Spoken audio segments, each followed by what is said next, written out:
Hey guys! Yay, it's time for our live.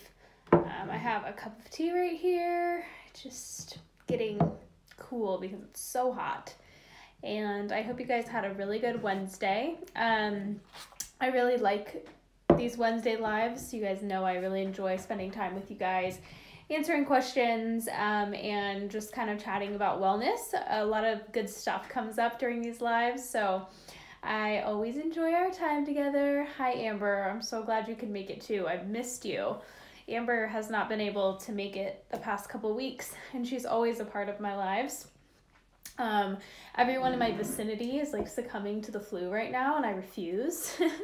So I am drinking some tea. I've been taking so much oregano. I almost like gave myself heartburn because I have been taking like 10 drops 3 times a day, and that stuff is potent. And I'm someone that's just like mind over matter. Like if something tastes disgusting, it doesn't matter to me, but that stuff is pretty potent. And I was like, I think I'm like giving myself some heartburn, but I do not want the flu.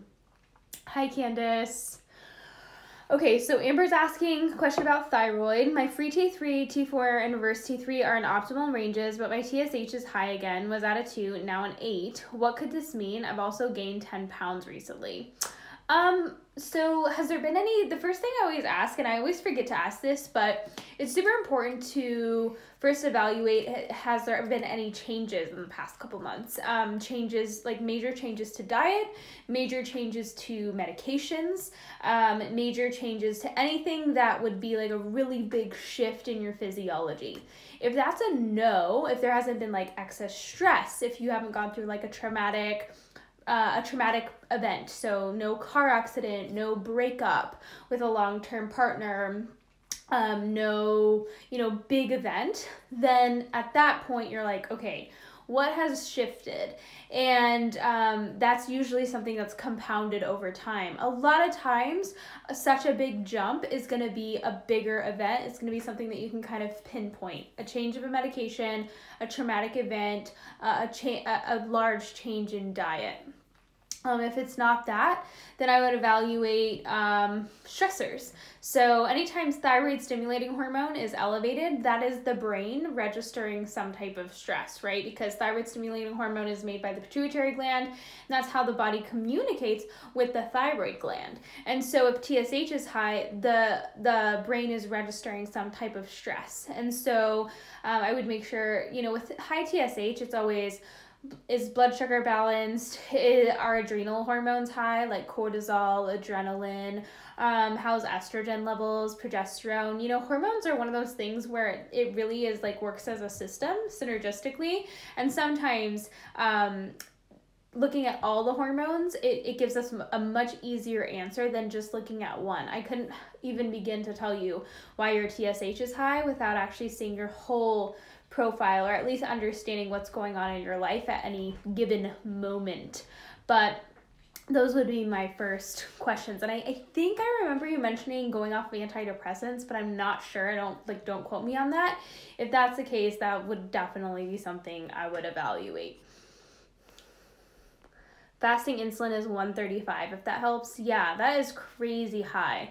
So, yeah, I know that you were low carb. Were you actually keto? Because that could be a big indicating factor. If you were on antidepressants, which I kind of remember, but I can't remember, your gut is going to be really affected by antidepressants. Remember, they're serotonin reuptake inhibitors, so they're allowing a huge reuptake of serotonin, which completely affects the digestive tract, affects bacteria in the digestive tract, and so that's going to affect detoxification of estrogen in the digestive tract. Remember, serotonin is going to antagonize estrogen and vice versa, and so it's a very estrogenic neurotransmitter in itself. And so antidepressants are going to affect thyroid function, the metabolism.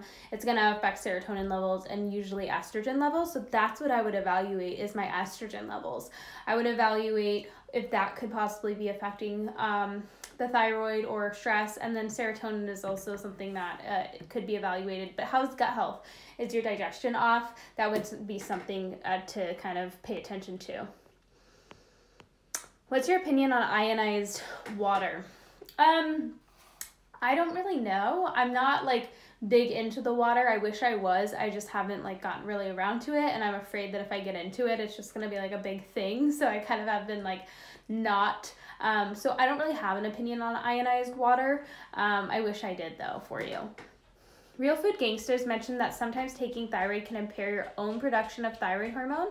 I'm on a very high dose of NDT. What do you think of that claim? Yeah, I do absolutely believe that. I've kind of seen that in myself, and I have had to really experiment to kind of figure out what I need, because I still, when I was on NDT, I still had hypothyroid symptoms. It did help a lot of my issues, but then at the same time, it kind of made my stress levels worse. But yeah, high doses of natural desiccated thyroid can actually impair your own production and can actually make stress levels worse. And keep in mind that when we have high levels of blood thyroid hormone, that doesn't mean our cells are uptaking it. And sometimes our cells, when there's a high amount of hormones in the bloodstream, we get a kind of resistance to them. Same thing with insulin resistance. There's a lot of evidence for cortisol resistance as a thing, and even thyroid resistance. And so, there is that kind of possibility of, if we're elevating hormone in the bloodstream and we're still not seeing symptoms improve, it's not that we don't have enough of that hormone. Obviously, we're intaking a ton of it. It's what is our body doing with it, and why is it not maybe receiving it in the proper way? I'm trying to reintroduce dairy after years. I found non-homogenized milk, but it has added vitamin D. Is it still a good idea? I have bad gut issues as well.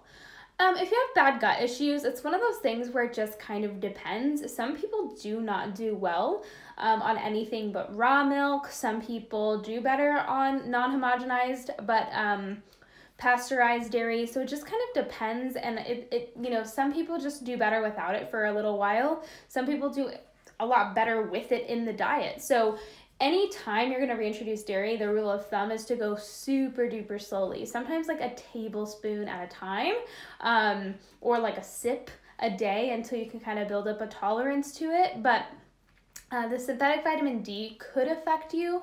It's not as irritating as something like vitamin A or like carrageenan or guar gum, those gums that sometimes milk or dairy companies will use as thickeners. So I couldn't really tell you, but I would make sure it's a little bit higher quality. If it's organic, if you were able to find that is important. Yeah, I came off antidepressants. That's the only change regarding my first question, and huge relationship to stress, actually. Yeah, I would definitely consider that as a factor that has really shifted the hormones. I've been alongside of a couple of clients that have gone off of antidepressants, and the journey is quite rough. And especially for the thyroid, most of them have, when coming off antidepressants, and usually on it, they have metabolic problems, but then once they come off of them, their doctor weans them off of them, it actually becomes a bigger issue because they're actually starting to see, wow, the residual effects of being on them for so long. So that is something I would consider as a factor in metabolic changes. I just got a few labs and my D and ferritin are low. Curious why this could be. I'm so thin, and I've mentioned a few times I keep having dizziness and energy dips with the diet shift. Vitamin D being low is usually a sign that minerals are super imbalanced. So keep in mind that vitamin D is a hormone. It's not a vitamin. And it does have a lot of calcifying effects on the body. So usually the progression of minerals until that have to happen before vitamin D becomes low is loss of potassium. So you start losing potassium. You're going to lose magnesium as well. A lot of times calcium will shoot up, and then we have a loss of boron occur. We have a loss of rubidium occur, and then we have a loss of lithium occur. And then eventually that will lead to the body lowering vitamin D levels to save ourselves from that high calcium. So remember, when calcium is high and then we take vitamin D, or we have vitamin D, it's going to actually calcify the soft tissues. So lowering vitamin D is usually actually a protective mechanism of the body. And so whenever someone has low vitamin D, I'm always like, most likely potassium is going to be low, most likely magnesium is going to be low, most likely boron is going to be low, rubidium is going to be low, and lithium is going to be low, and a lot of times calcium is going to be high. So those are things to think about. A lot of times low vitamin D is an indicator of a mineral loss, And then ferritin is really not a great indicator of anything. It's they call it the storage form of iron, but actually in reality, it's kind of an empty carrier, and we really want to be focused on hemoglobin levels for iron and not ferritin. If you're interested in looking into that more, I always recommend the work of Morley Robbins for iron. He's just a wizard on it, way better than I am. But a lot of times if we have low ferritin, it's an indicator of a copper regulation issue, and that's usually a magnesium issue. So if we are having a hard time regulating copper and iron properly, that's going to be most likely an indicator of low magnesium, really low magnesium. I'm talking depleted magnesium. And then whole foods vitamin C is definitely necessary. But I would say most likely most of your issues, especially the dizziness, is going to be magnesium, at least partially magnesium related, and maybe even sodium and potassium related. But that's something to kind of keep in mind. And I've listened to what you've said. I'm just so confused with why I feel the way that I do. Well, I don't know if you were, and I don't know your history, so everything that I'm saying is kind of speculation based on what I know of you. I know I've seen like certain posts in your Facebook, in the Facebook group of Fully Nourished. And, you know, I'm thinking and I'm speculating that you were maybe unintentionally on a low carb or caloric deficit diet, which is going to deplete you of minerals in and of itself, because the higher your stress hormones, the faster you're burning through minerals, right? And so if you are very lean, it sounds like you might have been putting yourself into a stress state for quite some time, and you're probably on that tail end of it. Eventually our body burns out, and a lot of times we really start to focus and see our issues around that type of burnout time. So right when we start to burn out, we start to realize how crappy we actually feel. And as we start to burn out and then make changes, we almost feel worse and not better, because sometimes it does get worse before it gets better. So 9 times out of 10, when you're in that such a depleted state, you're going to be super depleted of at least magnesium, but a lot of times sodium and potassium and other minerals are depleted as well. But magnesium is the one that burns the fastest, and we need it so much. It's so important, and we don't really get it a lot in our diet, so we have to intentionally supplement it or intentionally get it into our diet.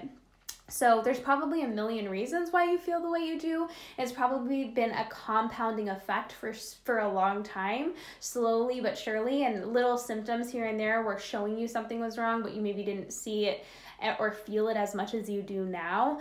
But this is kind of going to be the burn rate. And you also could be a fast oxidizer, and in that case, a lot of times fast oxidizers they burn through minerals so quickly that sugar kind of puts fuel on their fire, and they need to get to a better mineral balance before they implement any carbohydrates. They've gotten themselves to such a burnout state that they actually need to focus on minerals first before they do any dietary changes. And I do see clients from time to time. It's not as common. About 20% of the population is going to be a fast oxidizer, where they actually need a mineral focus first, and I don't even attempt to change their diet that much, because everything that they do just kind of makes them feel worse. And so we just kind of focus on mineral status first, and then start to slowly make changes and see how the body does. If low thyroid hormones are a liver issue, in theory, if I fix my liver issues, I wouldn't need to take NDT anymore. I'm worried I'm taking too much and ruining my own production for the future. Usually, once you stop taking NDT, your production will go up as long as you have the fuel necessary and the environment necessary. Remember, there's so many different factors that affect thyroid function. So if your T4 is normal, well, first of all, I should preface this by saying natural desiccated thyroid therapy does have both T4 and T3. So if we're taking that and then we're getting our thyroid tested, those labs they're moot, right? Because they're not really giving you any indication of how your own production is. They're only just testing what you're taking, and they're showing that it's in the bloodstream. That's all they're telling you, because if you're taking that, then you're covering up any production of your own. And so a lot of times once we stop taking it, we'll find our T3 is quite low because we're not converting T4 to T3. But I would look back at your labs before you got on the NDT back there, and see how your conversion was then. Were your T4 levels in range and it was just your free T3 that was low, or was everything low? Like your T4, your T3, like everything was low. That would be something that I would check, so just you kind of know your history. And then the T4 to T3 conversion, yes, it's mostly a liver thing, but it also happens a little bit in the kidneys, a little bit in the intestines, so it's a whole body thing. We want to make sure our body is in general healthy and fueled, and a lot of times that will take care of the conversion issue for the most part. But then we also have to take in those factors of estrogen causing problems for thyroid, environmental toxins, fluoride, chlorine. Those types of things are gonna kind of be harsh on the thyroid. So, those are also issues we need to consider if we go off NDT and we're like, wow, like my thyroid's not functioning optimally yet. It sometimes can take some time. But if we're not feeling better on natural desiccated thyroid, or we're feeling worse, even though our lab levels are normal, who cares, right? Because it's like our cells are, for whatever reason, not uptaking it. And if our temps and our pulses are not optimal either, then it's still showing us that, we're not using that thyroid hormone optimally. Can swollen tonsils be a symptom of an allergy or insulin? Not one doctor can figure out why they and my lymph nodes swell. Yeah, I'm not sure. If I had swollen lymph nodes, I would consider a few things. Like I would consider poor lymph flow. Like there's a lot of times like physical or emotional traumas can actually really impair lymphatic flow. So myofascial release is really, really helpful. Like strength training in general is usually helpful. Just some type of movement, walking regularly, getting your lymphatic system moving.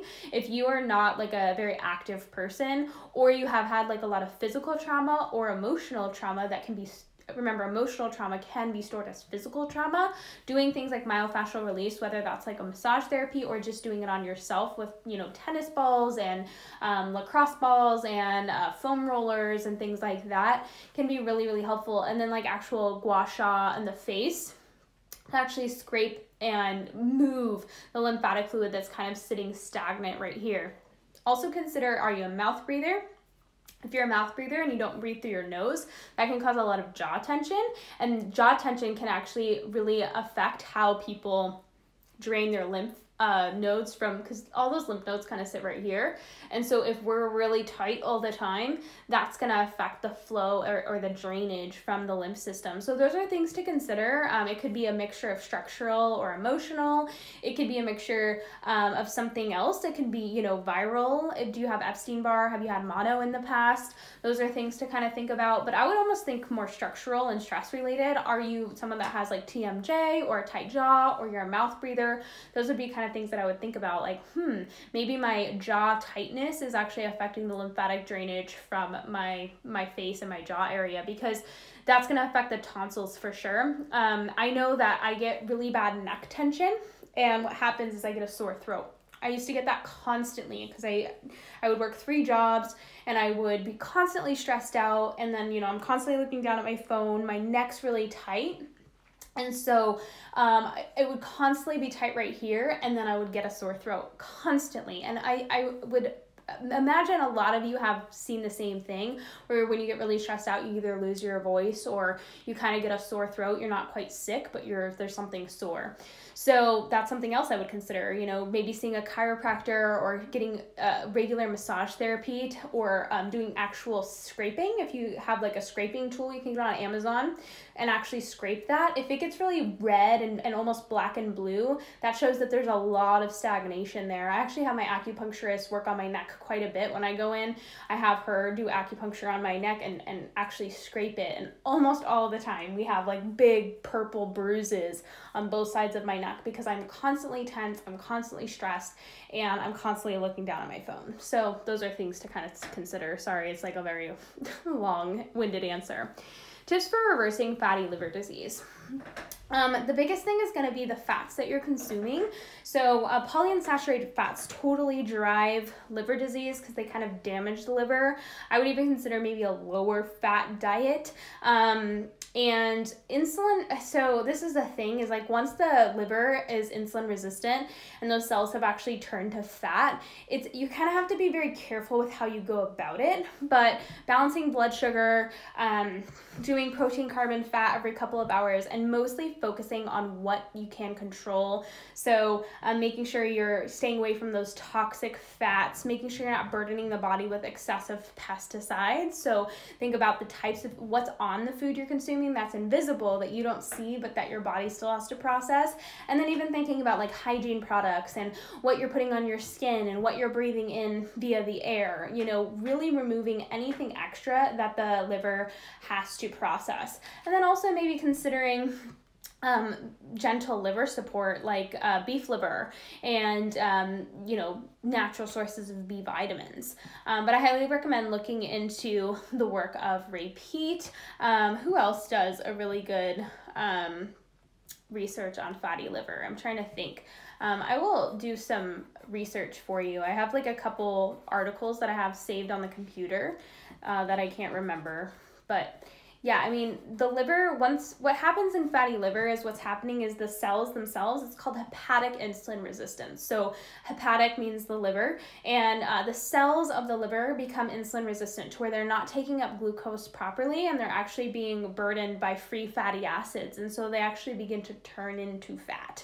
And so the free fatty acids that are burdening the liver are going to be polyunsaturated in nature. So things like canola oil, soybean oil, nut and seed oils, all those, pretty much any type of vegetable oil or plant fat should mostly be avoided for liver health. I was keto for a year. Yeah, that's definitely, so it's been just like a year of stress for you, Amber, like year of keto. And then on top of it, you know, you're hypothyroid, so keto is not great for hypothyroid. And then going off antidepressants is just stressful in and of itself. So that's definitely a big shift. Sorry TMI, but I have blood clots in my period. It's not TMI, this is what we talk about here. But I've also been getting heavy nosebleeds since I was a child. Is this a blood clotting issue? What can I do? That's really interesting. So a lot of times people don't realize that hormones play a huge role in clot. They can have a lot of effect on clotting factors, and estrogen in general is actually there's a lot of research that's been done to show that estrogen has a role to play in any type of bleeding disorders, including brain aneurysms. And what's interesting is I actually knew 2 girls in high school that had brain aneurysms at very young ages, and I always thought, like, why did that happen to them? I have no idea. And I always wonder now, were they on birth control, or were they, you know, did they have excessive estrogen or low progesterone, now that I like look back and think about it? But blood clotting issues a lot of times has to do with stress, hormones like cortisol, or it can be both, elevated estrogen levels. And so I would evaluate progesterone in that second half of the cycle. Remember, we want to be testing about 5 to 7 days after our ovulation. So that's usually around day 14, give or take. And so 5 to 7 days after that, we should have a good level of progesterone, around 8, I believe it's nanograms per deciliter. And so we want to make sure we have adequate progesterone levels to balance out that estrogen. We also want to make sure our estrogen levels are not elevated and we're detoxifying well. So we want to make sure our liver and our gut are supported. Remember, the first thing we can do to support detoxification is to stop burdening our liver so much. You know, a lot of us girls are using so many products. You know, we're spraying our body with perfume, and then on top of it, we're slathering ourselves in self-tanner, and we're using toxic lotion and shampoo and conditioner and products on our face, and then makeup sitting all day and absorbing into our skin. And all of those things have to be processed by the liver, on top of the liver breaking down and metabolizing hormones properly. And so that's going to affect digestion, that's going to affect how we age, that's going to affect hormones. And so the first thing we can always do to help our hormone levels is just take burden off of the liver, period, by removing certain products from our routine, really simplifying our routine and making it a lot more natural. And then the second thing we can do is make sure we're balancing our blood sugar, avoiding lots of toxic foods, foods that are really hard to break down and digest, lots of processed foods, you know, eating really whole foods, and making sure we're eating pretty frequently to keep our blood sugar balanced. We're not avoiding carbs, we're not avoiding, you know, this, we're eating protein, carb, and fat every 3 to 4 hours, and we're eating enough as women. We're feeding ourselves like a grown woman. And then eating a raw carrot every day is actually pretty life-changing to most women. They don't realize, like, a lot of times when you just do that consistently every single day, that raw carrot fiber binds to a lot of estrogen, and it can really, really help. But this is just me saying that it could possibly be an estrogen issue, but it can also be other. If you've been getting heavy nosebleeds since you were a child, maybe it is more of a stress issue. Have you always been kind of a stressed out kid? That's something to ask yourself. Hey Jess, very slowly healing gut from keto, not healed, but would love cheese. No dairy for 10 months. Best dairy to try. Cheese, cow, goat, raw is illegal in Canada, so no access. Thanks. Yeah, I would start with like an A2 milk cheese. So sheep's milk and goat's milk is all A2. Sometimes you can find dairy that's A2 as well. A2 just means that the genetic mutation or the polymorphism, what happened like a couple thousand years ago is cows were being bred, and then they bred cows, I believe, for it was more production of milk, but what happened is when they bred these cows, it created a change in the casein protein, and so the casein protein in A1 milk is a little harder to digest than A2 milk. Most people actually do okay on both, but if you've never done dairy or it's your first time trying it, sometimes doing A2 dairy can be a lot more helpful, and I see a lot of people when they first tie it back in doing like goat's milk or sheep's milk with a lot of success. So that's what I would try. And then like cheese, like really hard cheeses like Parmigiano are the easiest to digest by far. Like get your own, like get a really high quality hard one and grate it yourself. Don't like buy one that's already shredded in the bag, and see how you do, and just do it very slowly, very slowly. I'm talking like 1 teaspoon, 1 tablespoon, 1 sip at a time until you kind of see. I always recommend doing yogurt last because yogurt has other things that could possibly bother you, and a lot of people will tie in yogurt first because they think it's like the healthiest, and they're like, I don't do well in yogurt, and I'm like, well, because it's very high in lactic acid, so it can have a very anti-thyroid effect, and that could be the dairy or it could be something else. So you have a lot of microbial enzymes now involved in your dairy, and so you're not sure if you can blame the microbes or the dairy. So I always recommend starting with just pure milk or a little bit of hard cheese, and just start with one thing and go from there. But yeah, you should be fine, but just going slow.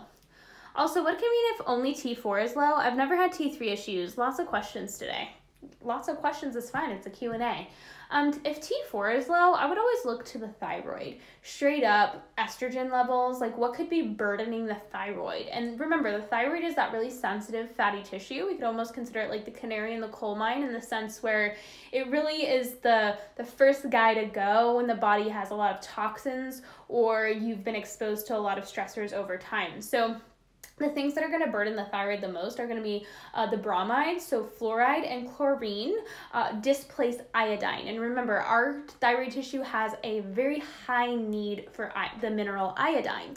And so iodine is part of something called the bromide family. And the bromides are fluoride, chlorine, what's the other one? I forget, and iodine. And they all look very molecularly similar, and so they can displace each other on the receptor. And so a lot of times, too high of an intake of fluoride or chlorine is going to displace iodine, and our thyroid's not going to function as well because iodine is supposed to be on the iodine receptor. So that's the first thing. If we've grown up drinking a lot of chlorine or chlorinated water, fluoridated water, or if I personally I was a fish growing up. I was a fish growing up until I was like 20 years old. And so I used to swim in chlorinated pools every single day of my life, literally, since I was like 3 years old. No wonder I have a thyroid issue. And so that's something to consider too. If you've bathed or you've spent long periods of time in chlorinated water, that's something else to really think of. And then some other things that damage thyroid are going to be heavy metals. So heavy metals love that fatty tissue. Phenols love that fatty tissue. So like keep in mind like essential oils. Also goitrogens. So if you did keto for a year, consider the fact that were you eating lots of cruciferous vegetables for a year straight? That's something to really consider, because goitrogens are going to be they're anti-thyroid compounds. Were you eating lots of nuts and seeds? There's another anti-thyroid compound.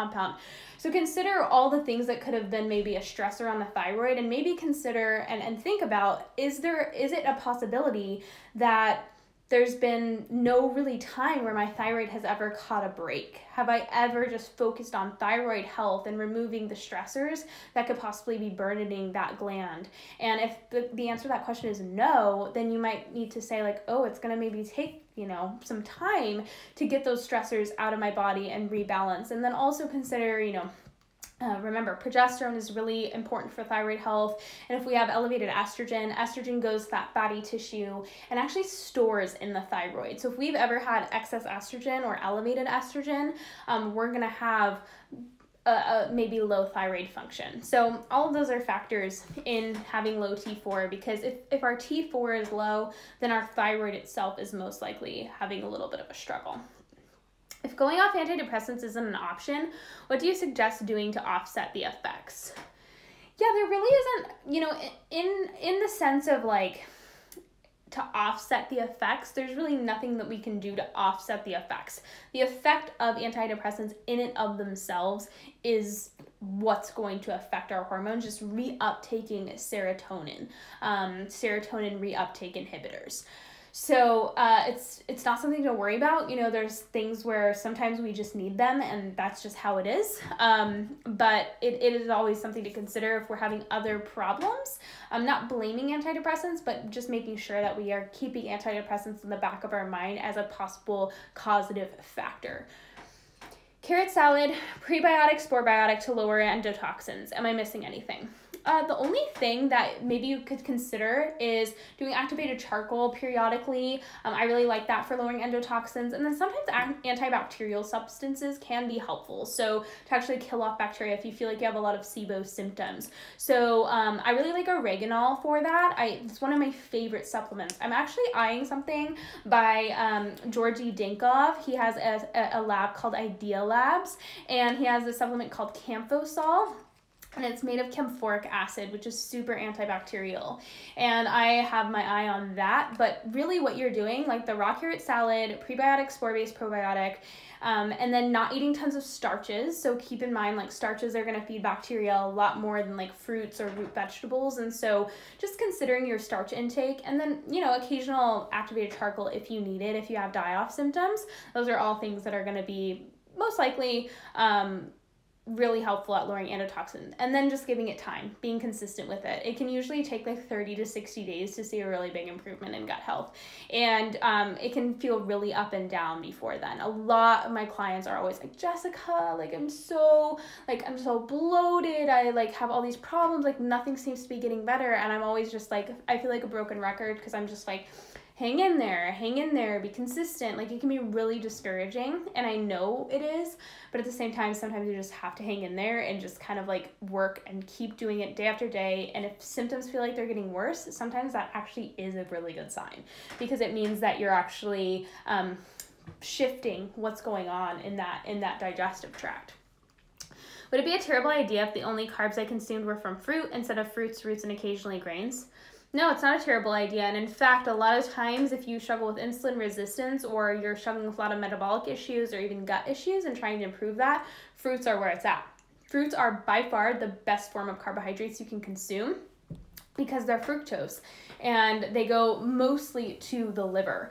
And doing them in small amounts is totally okay. Sometimes we do need to go slow, and we find ourselves in a place where we implemented carbohydrates too fast, and then we're like, oh my gosh, I don't feel very good, I'm not doing good.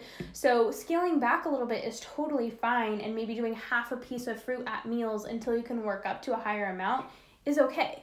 The goal is just to get your metabolism functioning again so that eventually you can be able to handle and clear carbohydrates, because it's not just about consuming them, it's about utilizing them, assimilating them, being able to uptake them. And if you're not doing that, it's like, think about it, it's like filling your car with gas or trying to fill your car with gas, but then you're like spraying the gasoline all over the place and only getting a little bit in the gas tank. Like it just makes no sense. So maybe do like a little trickle of gas for a while till you can like get your aim good, and then increase the flow of gasoline, if that makes sense. I always have like the weirdest analogies. This is sort of strange, but I have this numbness on the top side of my foot. Any thoughts? You know, I don't have any thoughts. I mean, I do have thoughts, obviously. I'm not sure what it could be. It could be a million things, because I don't know what you're taking. I don't know, like, are you taking a lot of supplements?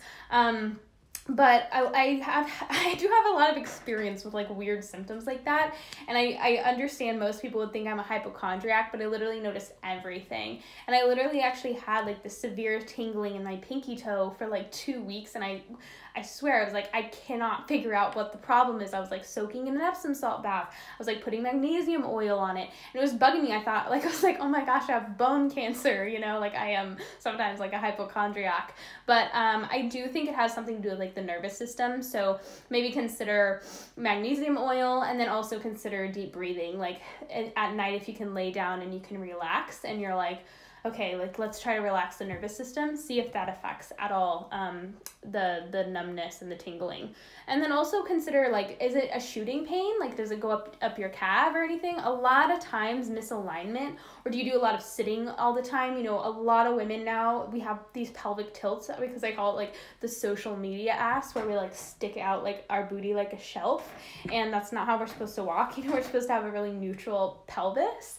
And what happens is when we have a pelvic tilt like that, we actually like loosen up our glutes a lot. Our glutes become really weak, and then we can cause like all types of like sciatica and lower back pain and misalignment, and it can go all the way down to literally the tip of our toes.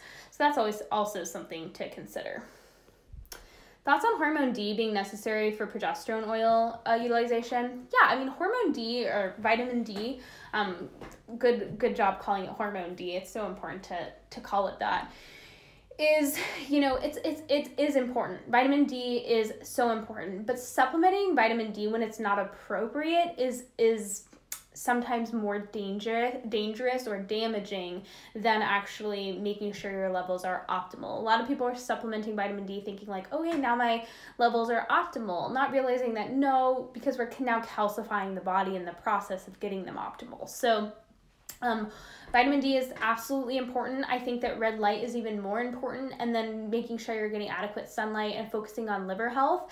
And then, you know, small amounts of supplementing vitamin D is going to be a lot less damaging or calcifying than excessive amounts. A lot of people are supplementing 5,000 IUs, 10,000 IUs. I've seen people on 50,000 IUs.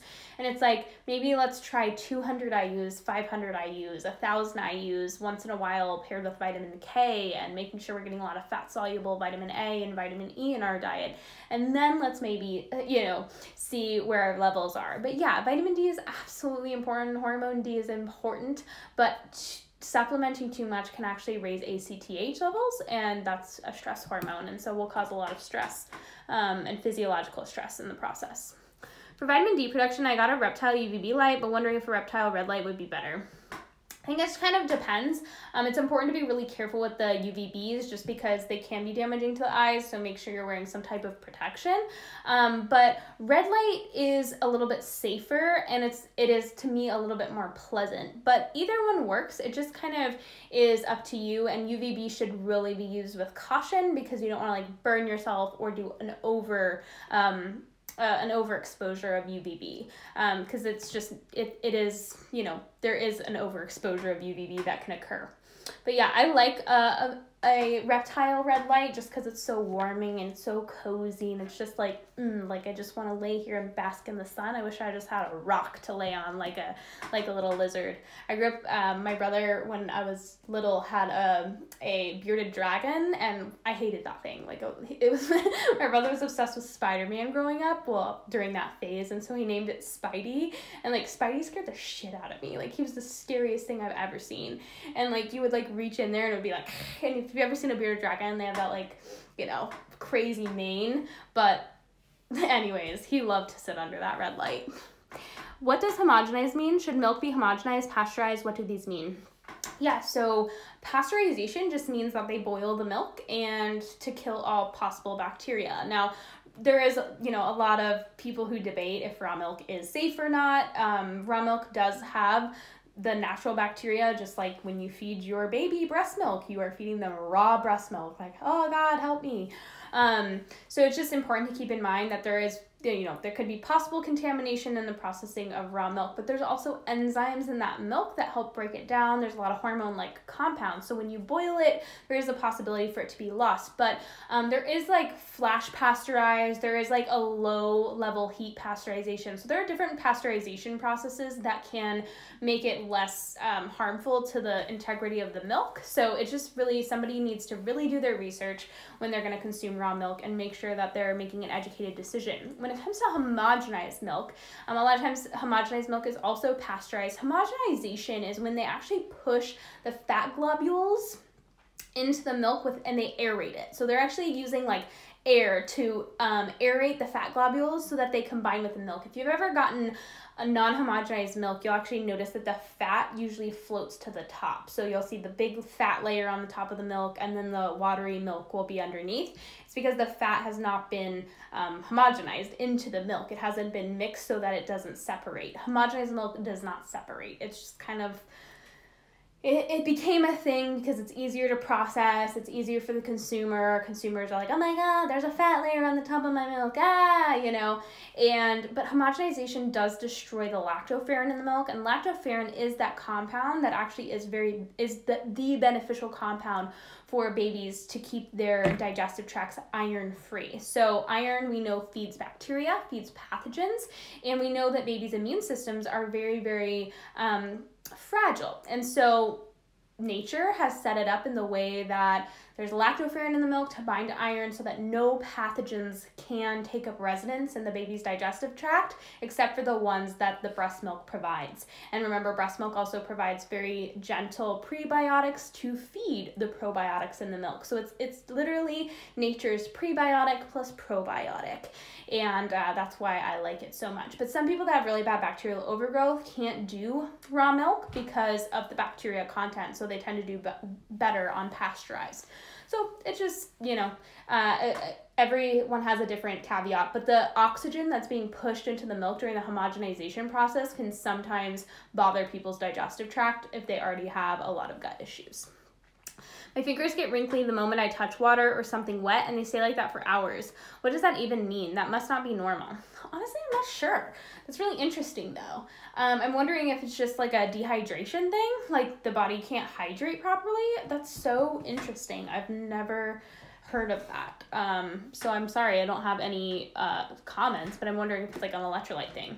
Hi, Lynn. I've always tolerated deodorant well, but I shifted to Crystal Rock, but sometimes I go back to my deodorant after the Rock. I now get a rash every time from my usual deo. Thoughts? Yeah, I'm not sure. Like, do you use a natural, I'm assuming you use a natural deodorant. I personally have never been able to tolerate natural deodorant just because of the baking soda, so I'm honestly not sure, but I wonder if the Crystal Rock is actually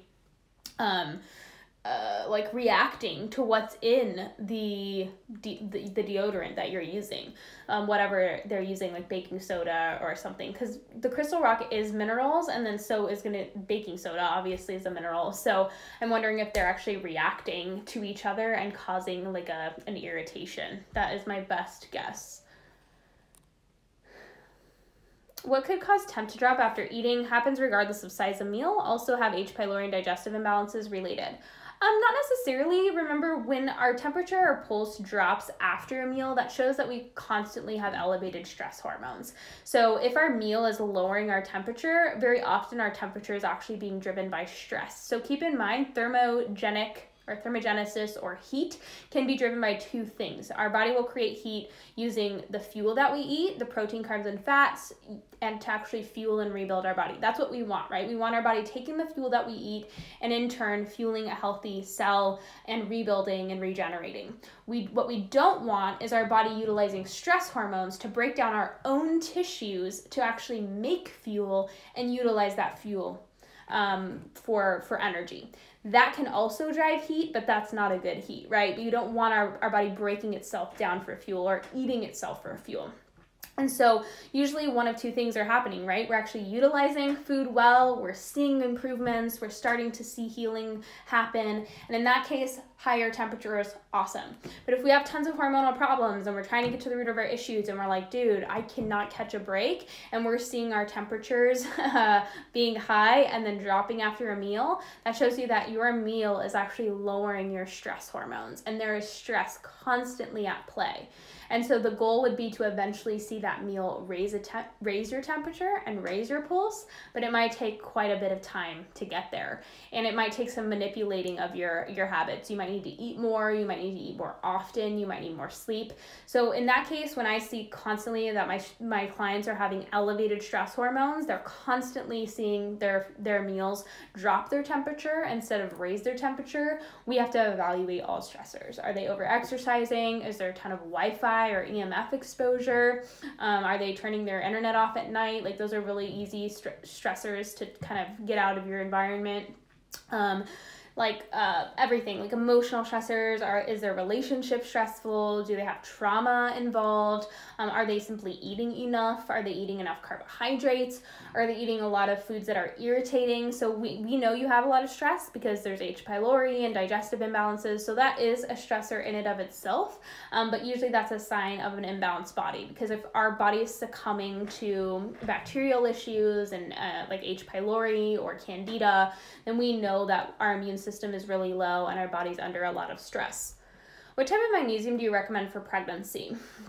I think it's always important to run supplements by your doctor to just make sure your doctor's on the same page, but usually the same magnesium forms are usually pretty safe. Again, I say usually because every situation is so different, and I don't know your personal situation, but my favorite forms of magnesium are always going to be bicarbonate or glycinate or malate. And then I also really like transdermal magnesium, Epsom salt baths, magnesium chloride oil, that type of thing.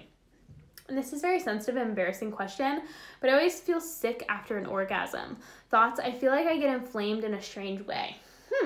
That's really interesting, and there's nothing embarrassing about it. Keep in mind that is, in sense, a nerve release. The nervous system is, if we actually break it down on a scientific level, that is a nerve release. It's the nervous system almost being overload to where there is a huge sensation, right? And so it is a nervous system response. And so I'm wondering if you're using your breath properly. Sometimes just taking deep breaths in through your nose and out through your mouth is very important.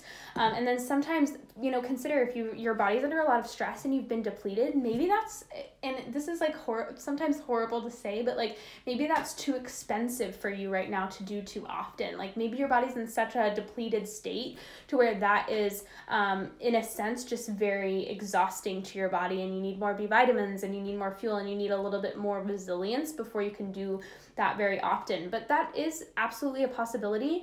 It also stimulates dopamine and oxytocin. So I'm wondering if maybe, even though those hormones are good in the sense that they make you feel good, they're kind of those feel-good hormones, what if those hormones, in addition to all of the other hormones that are going on right now, your body's detoxifying, your body's breaking down, maybe that the influx of those hormones is almost too much for the system. So those are all things that just kind of go through my mind. I'm not saying that's for sure, because I've never had, if I have ever had a client that has gone through that, they haven't disclosed that to me.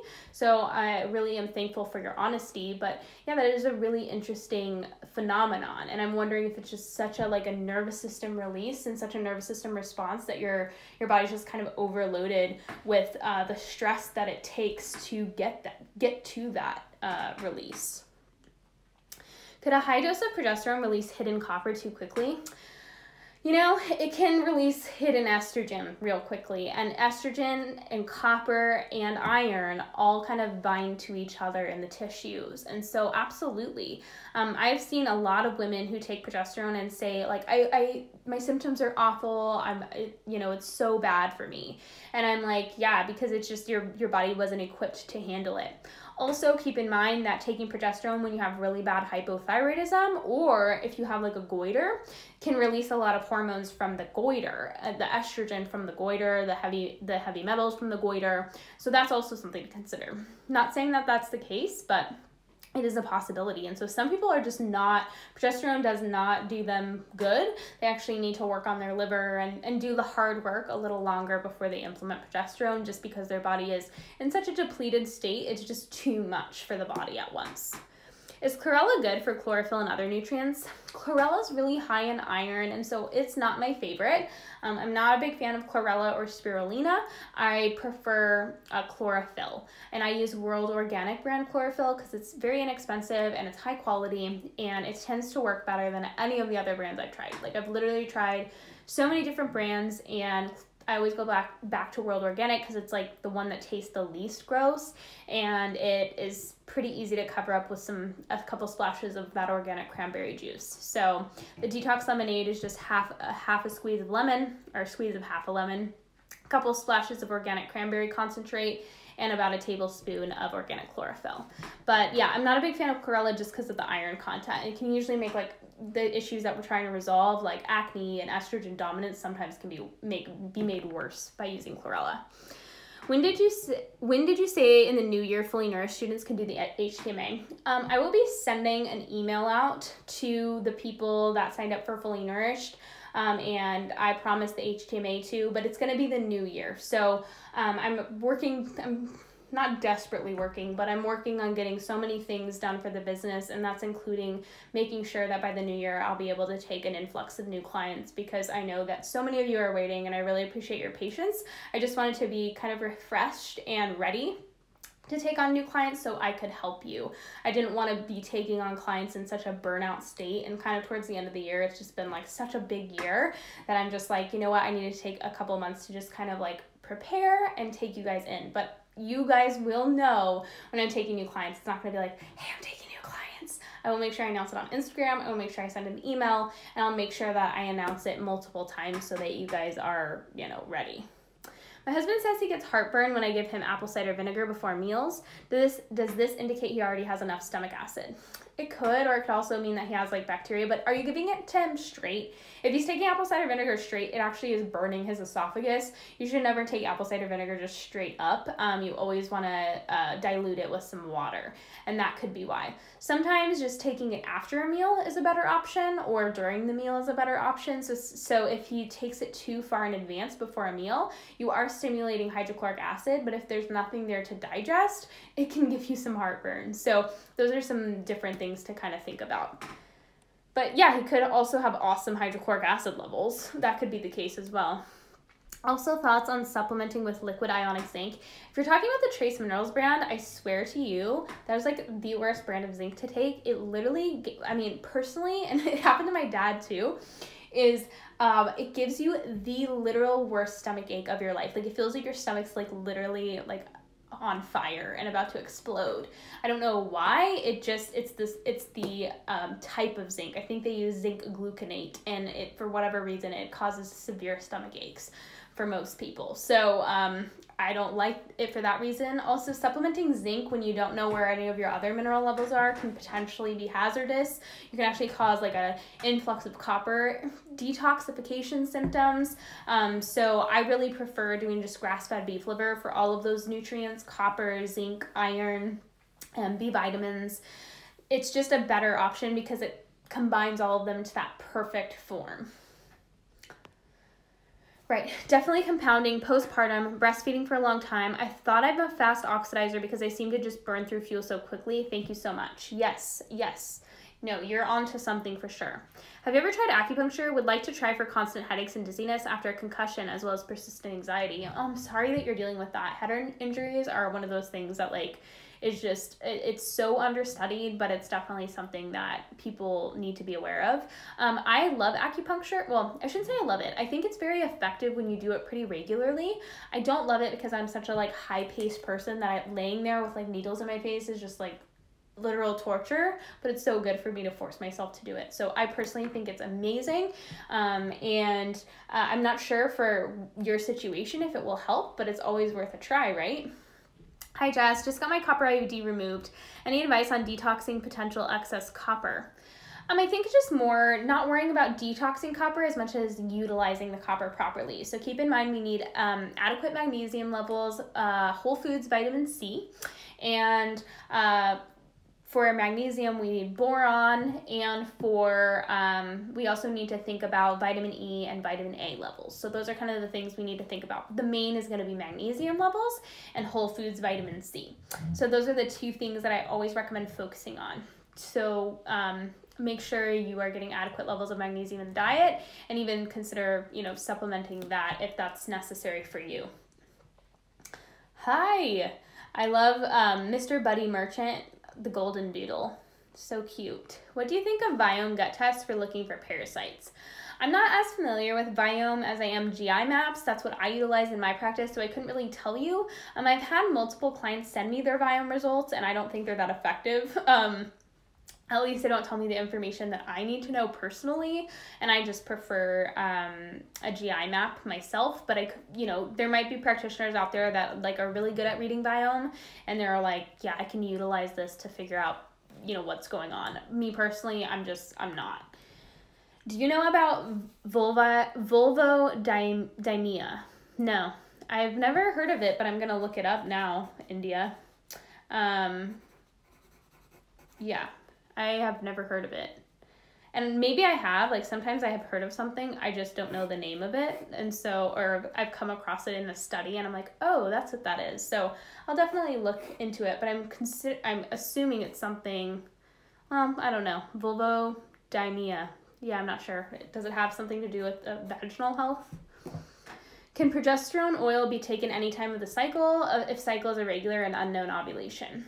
It's kind of up to you. I personally think it's a better idea to just look back to when the first day of your last period was, and then to count how many days it's been. So kind of think about how many cycles it's been. So go 28 days, 28 days, 28 days. And then you want to kind of start to take it around what day 14 would be. So your imaginary day 14. Or what you can do is just pick an imaginary day 14 and then do on for 14 days, off for 14 days. That's my favorite way if you have a irregular cycle, but you can also do it every day if you wanted to. Dang it, I dropped my pencil. I don't know why I keep a pencil in my hand. It just makes me feel like a teacher.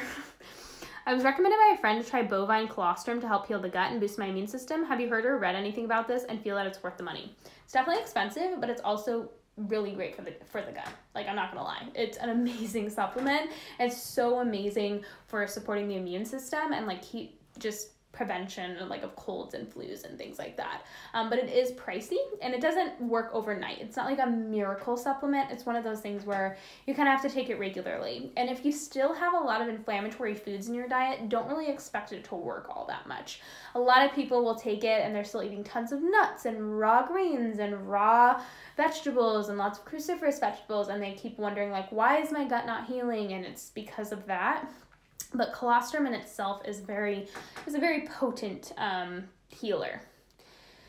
I do martial arts for 1 hour, 3 to 4 times a week. My sensei pushes us every class, red faces and sweating bullets. I love it and I learned so much, but what can I do to mitigate what seems to be a stress response? Yeah, I think it's important to understand that exercise is not only physical, but it's also mental as well. And if we're doing something that we truly enjoy, that brings us life and is a challenge, then I don't think it's something that we should worry about. It's more about working out smarter and not harder, in the sense of we can do a lot of stuff to mitigate the stress response. So I usually recommend eating something that's a quick, easy digesting protein, carb, and fat within an hour before working out. Now, if you're not good, you're I don't want to have something in my stomach, then do something liquid that's going to digest very quickly, like juice and collagen and a splash of heavy cream, or chocolate milk with collagen added, something that's easy to digest and will absorb. And then while you're working out, especially for my hard working athletes that can't really work out less, I usually recommend doing some type of branched chain amino acid supplement. So just make sure it doesn't have any artificial sugars like sucralose in it. So just a straight up BCAA, and then do half water, half juice while you're working out. And so you're getting some type of protein, you're getting some type of carb, and I'm assuming your sensei lets you drink water or drink from a water bottle. And so that's something that you could consider sipping on while working out. And then afterwards, just make sure to get a nice nourishing meal within about an hour, and you'll notice a lot less of a stress response over time. So how do I go lower fat while trying to stay satiated and get in those good fats? I use ghee and coconut oil a lot, and I love avocados. Yeah, I mean, then you're doing really good with the fats. I would maybe do a little less avocado. But yeah, I wouldn't stress about those fats as long as you're eating the good fats. All right, guys, Instagram's about to cut me off, so I will answer as many as I can. Trying to increase number of calories because I think I've been under eating, having some trouble with eating enough calories while also decreasing nuts and seeds. Any snacks you love to help?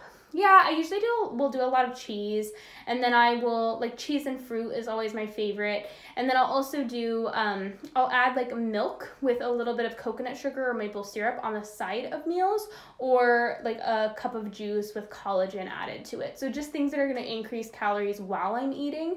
I add lots of bone broth, or do lots of snacks, but yeah, fruit and cheese tends to be my favorite. What are some good healthy snacks? I have a hard time on this because I always ate only meals. Remember that snacks can just be small meals. They don't have to be like a snack food. They can just be a small meal. I do a lot of like cottage cheese with a little bit of jam. Fruit and cheese is really easy for me. Sometimes I'll do like macadamia nuts and milk chocolate chips. Like, it just kind of depends, but I'm usually doing just smaller meals for snacks. All right, you guys, I'll go live for another 30 minutes because there's still a lot of questions. So if I didn't get to your question, go live with me again and ask your question, and I'll try to get to it if I can. So I'll see you in a second.